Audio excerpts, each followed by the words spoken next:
Hi everyone, I wanted to give you a quick overview of Twitter in light of our Connected Educators Month Twitter challenge that we have going on here at FHSD.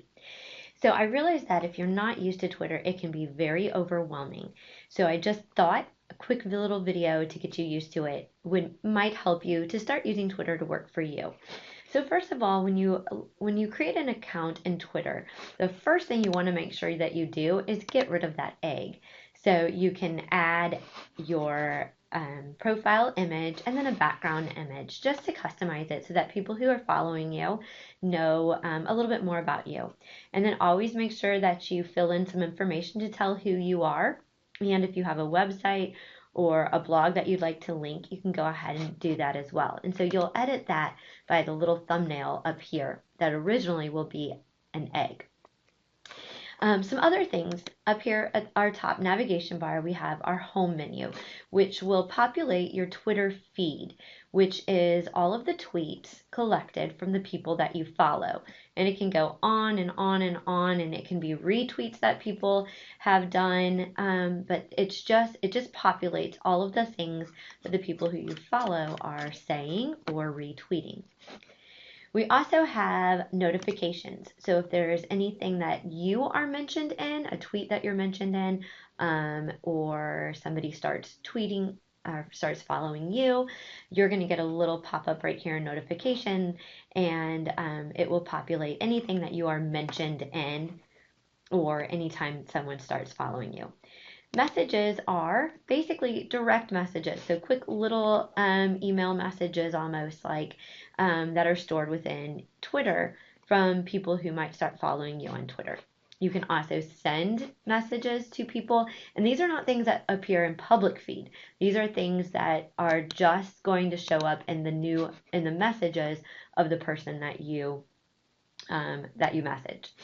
Then we have our search bar. So the search bar is probably the most helpful thing that we have in Twitter because this is where you can search people to follow or topics to follow. People are always following the @ sign. So if you want to search for maybe Arne Duncan, former Department of Education, then you can put their name in there and see what comes up. So the @ sign is what we use behind people's names or people's Twitter handles, their username for Twitter. The hashtag is what I find to be really helpful because the hashtag is what you use when you want to search for topics. So if you are interested in ed tech, any tweet that has the hashtag ed tech attached to it will populate when I put that in here. So it's just a way of searching topics.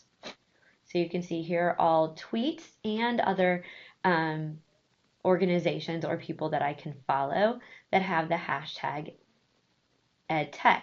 So if we're interested in knowing what's going on in our district, we can look at FHSD Learns.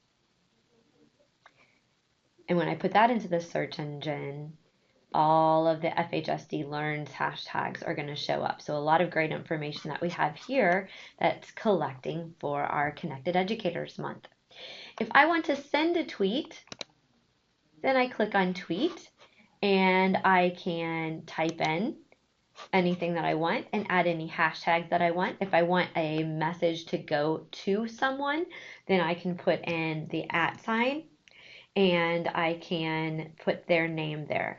So if I wanted to message at Brian Santos and tell him thanks for participating in the FHSD Twitter challenge and put the hashtag FHSD Learn so that it populates. And if anyone searches that hashtag, then I can do that right here. I can also add images, which here it would be an image that I take from my computer. I can also add in GIF images I could put in a poll if I wanted to, and I can also add in my location. Remember that Twitter restricts you to only 140 characters, which makes you really think about what it is that you want to post on Twitter. And my character count is going to be right here. If I get to too many, it'll have a negative sign. If I have too many characters, there'll be a negative sign, and then the number of characters that I am past that 140.